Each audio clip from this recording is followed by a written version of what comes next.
देवी पार्वती की शक्ति केवल प्रेम और करुणा तक सीमित नहीं है, बल्कि जब सृष्टि पर संकट आता है, तब वही करुणामयी माँ एक महाशक्ति का रूप धारण कर राक्षसों का विनाश करती हैं। ऐसी ही एक रहस्यमयी और अद्भुत कथा है राक्षस शंखचूड़ की, जो न केवल बलवान था, बल्कि उसके पास वह वरदान भी था जो किसी को अजेय बना सकता था। लेकिन उसके अंत के पीछे छुपा था देवी पार्वती का अद्वितीय रूप और उनके भीतर छिपी दिव्य योजना।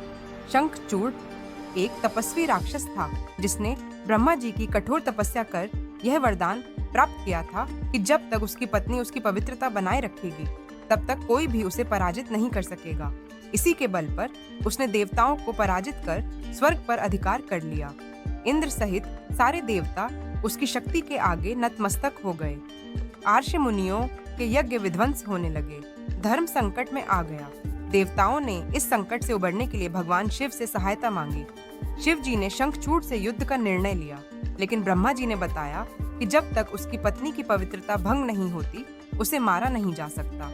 यह सुनकर सभी चकित रह गए, क्योंकि यह एक धर्म संकट जैसा प्रश्न था। किसी की पत्नी की मर्यादा भंग करना धर्म के विरुद्ध था, लेकिन अधर्म का अंत करना भी आवश्यक था। तब देवी पार्वती ने इस दुविधा का समाधान स्वयं बनने का निर्णय लिया। देवी पार्वती ने अपने मोहिनी रूप में शंखचूड़ की पत्नी तुलसी के पास जाकर उसका विश्वास जीत लिया। उन्होंने उसका रूप और स्वभाव ऐसा अपनाया कि तुलसी भ्रमित हो गई। मोहिनी रूप में पार्वती जी ने उससे पति के बारे में बातें की और धीरे धीरे उसकी मानसिक स्थिति को प्रभावित किया। तभी विष्णु जी ने भी शंखचूड़ का रूप लेकर तुलसी के समक्ष प्रकट होकर उसका पतित्व स्वीकार किया। जैसे ही तुलसी का पतित्व भंग हुआ, वैसे ही शंखचूड़ की रक्षा ढाल टूट गई और वह युद्ध भूमि में शिव जी द्वारा मारा गया। इस पूरी योजना में देवी पार्वती का योगदान सर्वोपरि था। उन्होंने न केवल एक राक्षस के अंत के लिए योजना बनाई, बल्कि धर्म और अधर्म के बीच संतुलन भी बनाए रखा। इस घटना के बाद तुलसी ने जब यह सच्चाई जानी, तो वह क्रोधित और आहत हुई। उसने विष्णु जी को श्राप दिया कि वे शालिग्राम रूप में परिवर्तित हो जाएं। तब से शालिग्राम रूप में विष्णु की पूजा होती है और तुलसी को उनके साथ विवाह योग्य माना गया।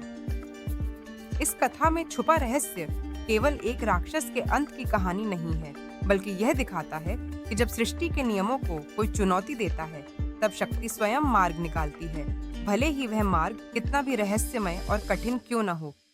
देवी पार्वती ने इस घटना से यह सिद्ध किया कि वे केवल एक करुणामयी मां नहीं, बल्कि युगों को नियंत्रित करने वाली परम बुद्धिमान शक्ति है, जो धर्म की रक्षा के लिए कोई भी रूप धारण कर सकती है। यह कहानी हमें यह भी सिखाती है कि धर्म की रक्षा के लिए कभी-कभी कठोर निर्णय लेने पड़ते हैं, और देवी पार्वती जैसी शक्ति ही उन्हें विवेक से संपन्न कर सकती है।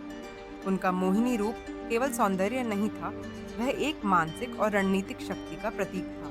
शंखचूड़ की यह कथा पुराणों में एक अद्भुत अध्याय है, जिसमें शक्ति, प्रेम, त्याग और बुद्धिमत्ता का अद्वितीय संगम दिखाई देता है। यह पार्वती जी के बहुआयामी स्वरूप को उजागर करता है। वे न केवल प्रेम की देवी हैं, बल्कि जब आवश्यक हो तो वे काल की गति को बदलने वाली चक्रवर्ती शक्ति भी हैं।